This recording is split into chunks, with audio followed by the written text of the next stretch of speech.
মুসলিম দার্শনিক বৃন্দ নামক কোর্স থেকে অতি সংক্ষিপ্ত প্রশ্ন। মুসলিম দর্শনের জনককে? মুসলিম দর্শনের জনক হলেন আল-কিন্দি। আল-কিন্দির পুরো নাম কি? আল-কিন্দির পুরো নাম আবু ইউসুফ ইয়াকুব ইবনে ইসহাক আল-কিন্দি। তাহলে আল-কিন্দির পুরো নাম কি? আবু ইউসুফ ইয়াকুব ইবনে ইসহাক আল-কিন্দি। আল-কিন্দির মতে জ্ঞানের উৎস কি? আল-কিন্দির মতে জ্ঞানের উৎস হলো আত্মা। আল ফারাবির উপাধি কি? আল ফারাবির উপাধি হলো দ্বিতীয় শিক্ষক বা মুআল্লিমুস সানি। ইবনে সিনার মতে আত্মার কত প্রকার এবং কি কি? ইবনে সিনার মতে আত্মা 3 প্রকার, যথা উদ্ভিদ আত্মা, জীবাত্মা এবং মানবাত্মা। আল গাজালির মতে জ্ঞানের প্রকৃত উৎস কি? আল গাজালির মতে জ্ঞানের প্রকৃত উৎস প্রতাদেশ বা ওহী।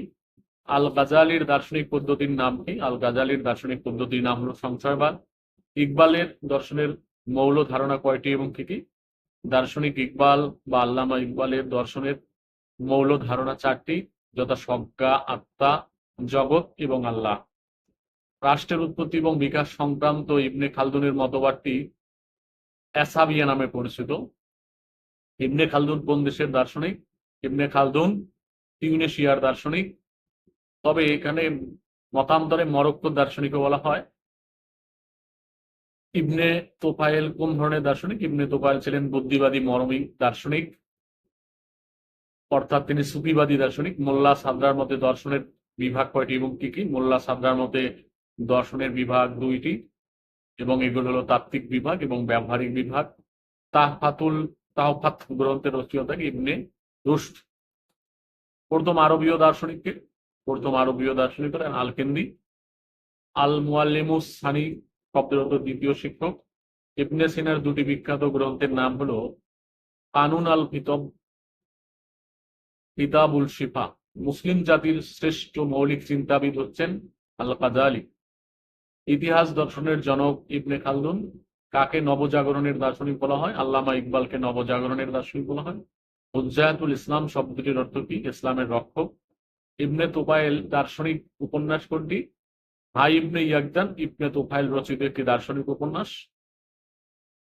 ইবনে রুশদের কোন ভাষায় তিনি পারদর্শী ছিলেন? ইবনে রুশদ গ্রিক এবং হিব্রু ভাষায় পারদর্শী ছিলেন, যদিও তার মাতৃভাষা ছিল আরবি। অর্থাৎ ইবনে রুশদ আরবি ভাষার পাশাপাশি হিব্রু এবং গ্রিক ভাষায় পারদর্শী ছিলেন। মোল্লা সাদরার মতে আত্মার ভিত্তি কয়টি এবং কি কি? মোল্লা সাদরার মতে আত্মার ভিত্তি 2টি, যথা আত্মার ব্যবহারিক ভিত্তি এবং আত্মার তত্ত্বীয় ভিত্তি। শাহ ওয়ালিউল্লাহর মতে ইচ্ছা স্বাধীনতা কি? শাহ ওয়ালিউল্লাহর মতে ইচ্ছার স্বাধীনতা হলো পার্থিব জগতের সত্তা ও ঘটনা। আল মুকাদ্দিমা শব্দের অর্থ কি? মুখ বন্ধ বা ভূমিকা, সূচনা।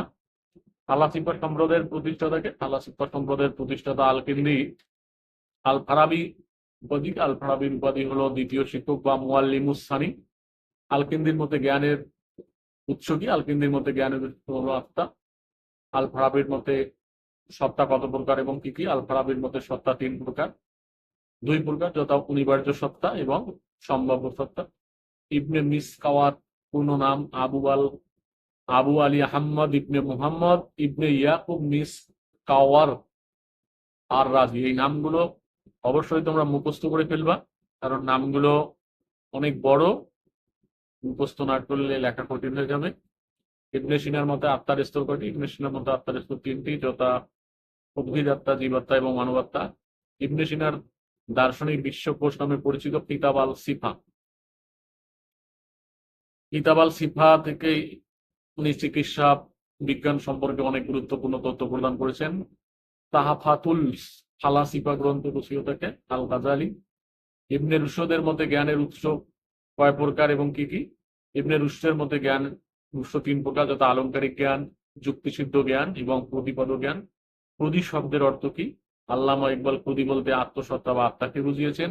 শাহ ওয়ালিউল্লাহর মতে দর্শনের ভিত্তি কি? শাহ ওয়ালিউল্লাহর মতে দর্শনের ভিত্তি হলো ধর্ম। আল্লামা ইকবালের মতে জ্ঞানের অনিবার্য উৎস কি? আল্লামা ইকবালের মতে জ্ঞানের অনিবার্য উৎস হচ্ছে অভিজ্ঞতা।